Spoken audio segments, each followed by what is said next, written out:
Well, hello, everybody. Pastor Randy here. Welcome to Making It Simple. It's a beautiful Wednesday. Looking forward to being with you today as we continue to look at storms never last. Now, we've been taking this message from the book of First Peter, and we're looking at the concept of everything that's going on in our life and how it all ties back to our faith.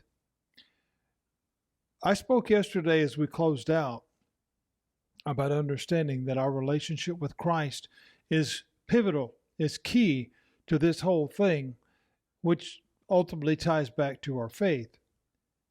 In that, I also made sure and made it very clear that as believers, we don't get a pass. We're not immune. We're not exempt. We still have issues with health matters, financial matters, problems, family issues, work issues. And that list could go on and on. We don't get a pass. We are not exempt. Me, you, anybody that's listening. Again, regardless of whether we've been a believer for 5 minutes or 50 years, regardless of whether we, work at Walmart or the pastor of a church, it doesn't matter. We don't get a pass. The differentials are how we handle it. What we have to grasp this, is that none of these things, none of these trials, these issues, if you will, they don't take God by surprise. They oftentimes take us by surprise. Sorry about my crooked reading glasses. I sat on them. None of these things take God by surprise. We didn't wake up this morning and have some dilemma happen today that God didn't know about. What he's looking for from us is our response in that. Not inhuman, not that we don't have emotions. I shared with you, maybe possibly in one of my last lessons, that I had a family matter going on. I had an aunt pass away yesterday. The grief, the sorrow of that, I'm not exempt from that. But God is looking for me not to stop being human and not feel that sadness or grief, but also how am I going to respond to that? Because that is a storm. That is a trial. Many people face that every day, but are we going to draw closer to Him and lean more on Him? Or are we going to stray further away and either handle it ourselves or become irate or angry or have a fit or whatever the case? See, God's ability to bring us through never changes. That's what we have to understand, is our ability to embrace this comes from the strength that we have, which comes through our faith. God's ability to bring us through never changes. His ability to answer us never changes. Hebrews 13:8, Jesus Christ, the same yesterday, today, and forever. So, Pastor, where are you going with this? It all comes down to the real issue. Do you believe? That's really what it comes down to, friends. Do you believe? You see, the storm is raging. It's ugly. The limbs are flying off the trees. The shingles are flying off the roof. And we ask this question, is there really hope? Is there really an answer? Yeah, there is. And it's all tied to our faith. It's all tied to the trust that we have in His promise. Do we trust the promise of God? Will He do it? Won't He do it? Will He come through? Will He fail us? That's not to say that as this comes about, that we don't feel it. That's not to say that we're untouched. That's not to say that we don't get bruised or battered. But we come out. Storms never last. So why do we keep holding on to that? Why won't we let it go? Why won't we trust Him? See, believers, we have trials, just like everybody else. But these trials are often related to our faith. Just like I said, do we really believe it? Do we really believe it? Is there a sense of peace there?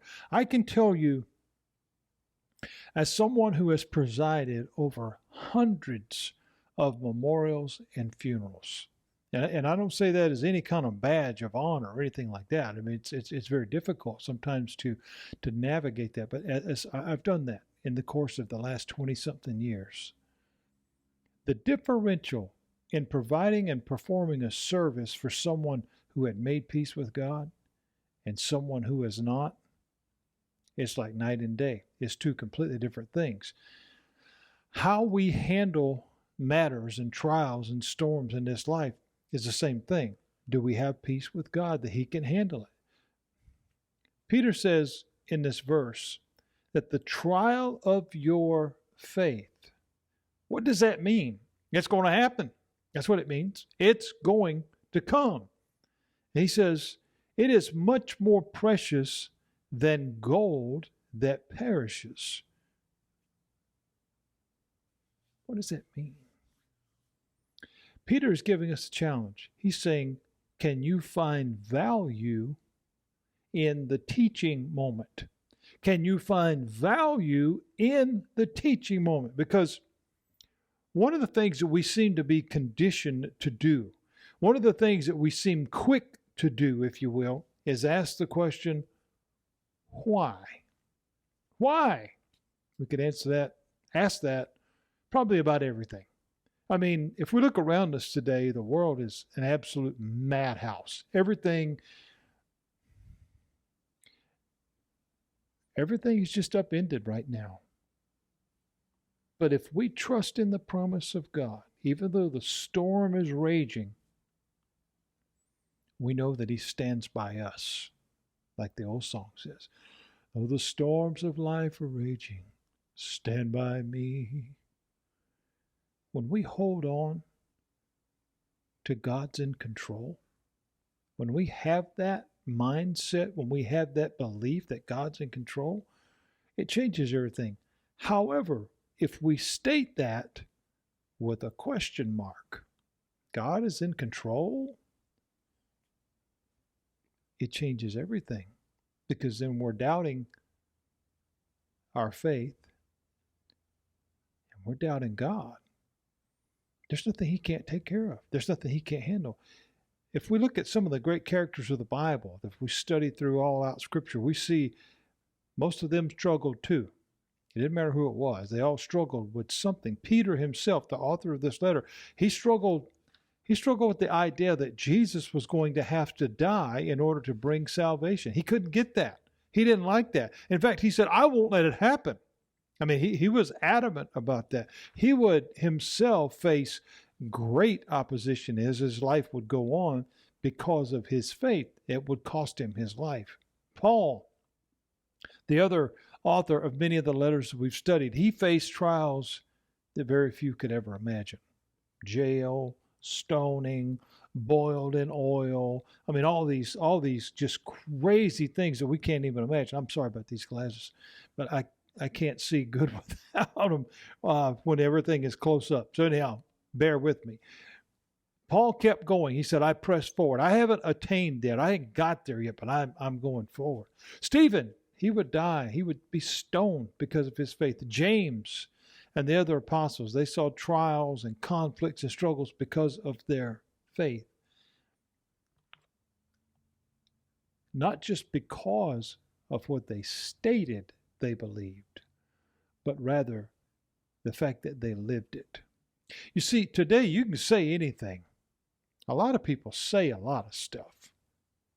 Whether it's true or not is speculative. We can argue about that.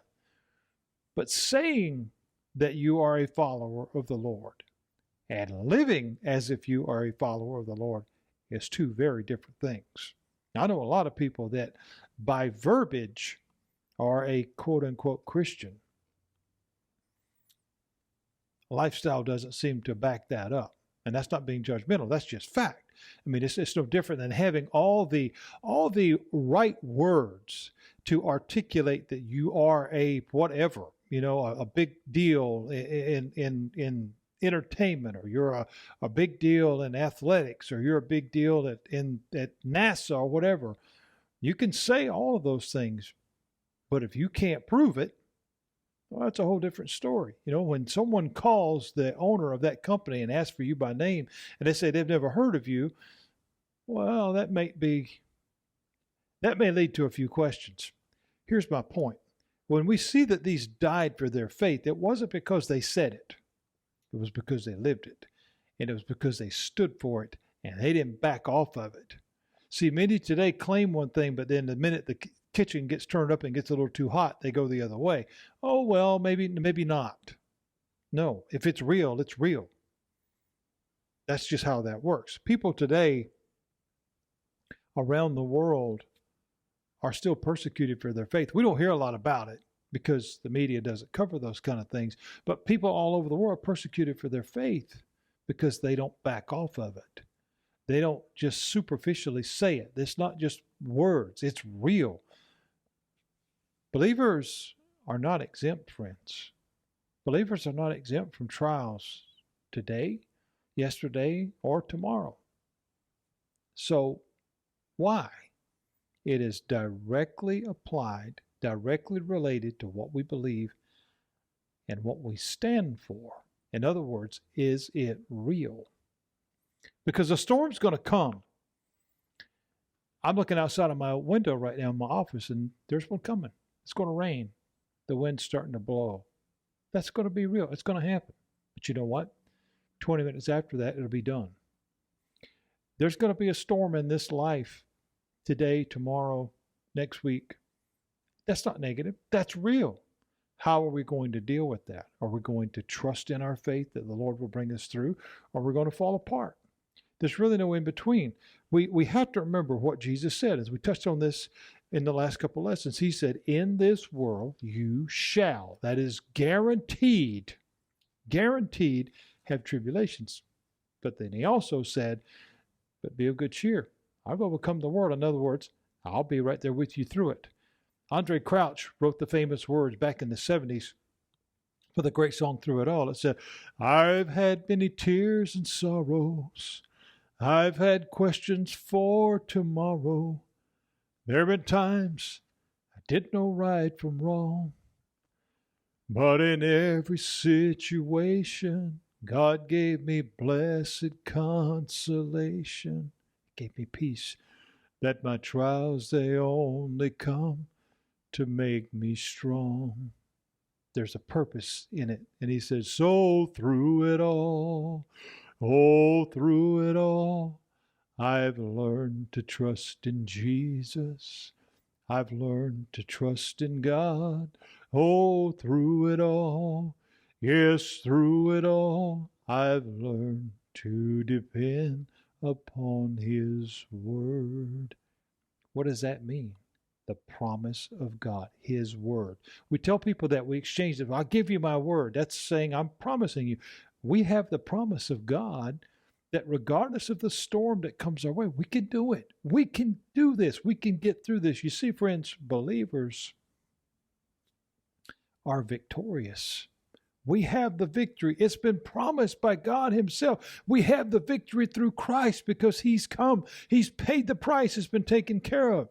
Peter references in this passage that it's more precious than gold that perishes. To purify gold, it must be melted down, torn down, if you will, exposed to the highest heat in order to purge the impurities. When the storm is raging in our life, it's very difficult in the midst of that storm, as it's going, as the winds are blowing and being tossed around. It's hard to see it. It's hard to see at the end. It's hard to see the result. It's hard to see anything good. But my challenge to you is this. Let us recognize that the trials that we face as believers, they are working through us that Christ may be perfected in us. Let me say that again. That's one of those things for a note taker. Everything that's happening, allowing it to work through us so that Christ may be perfected in us, because it is in that we find triumph. it is in that we find victory. See, our victories, they bring purpose. They do. They bring purpose to the Lord for everybody else to see. Like that song said, if I'd never had a problem, I would know God could solve them. Everything that I've been through is a trial, and they only come to make me strong. It's not a punishment. It's not a, some things are consequences, but it's a learning moment. Either not do that again, this is a better way, or because I've been through it and survived, I'm able to tell you, you can too. It all works out that way. Trials are temporary. Storms never last. But our reward, it's eternal. Our reward is eternal. It's very often, most often, if we'll allow it to be, that our trial will bring us closer to the Lord. He promised to never leave us. And friends, I don't care how you translate it, which verse you read it from, which translation you read it from, and you get it from this place and this dictionary. Never means never. You don't change the meaning of that. That's one of those words. It just means that. Never. God said, I will never leave you. That means in the storm, on the outside of it, or in the middle of it, or after it. I'll be there with you. God will meet you where you are. It doesn't matter where that's at. Maybe it's in a ditch. Maybe it's lost and alone. Maybe it's at the top of the corporate ladder and you think you've got it all figured out. God will meet you where you are. Just remember, through it all, we can learn to trust in His Word, not just the written words on the pages of the Bible, but what He places in your heart, which is the promise of God. Storms never last. But the truth of it is, one is always on the way. Always. That's just reality. So as we would prepare for one in the natural that's coming, let me share this advice with you. Storms never last, but one is always on the way. Board up your soul. Cover up your heart with the full armor of God and keep marching all the way home. And He'll be waiting there with arms wide open. And just like the old country song would say, he'd say, welcome to my world. Won't you come on in? I can't wait. Storms never last. We'll pick back up on the second part of that series tomorrow, Lord willing, as we look at the family crisis. How many of you have ever had one of those? God bless you. I'll see you tomorrow.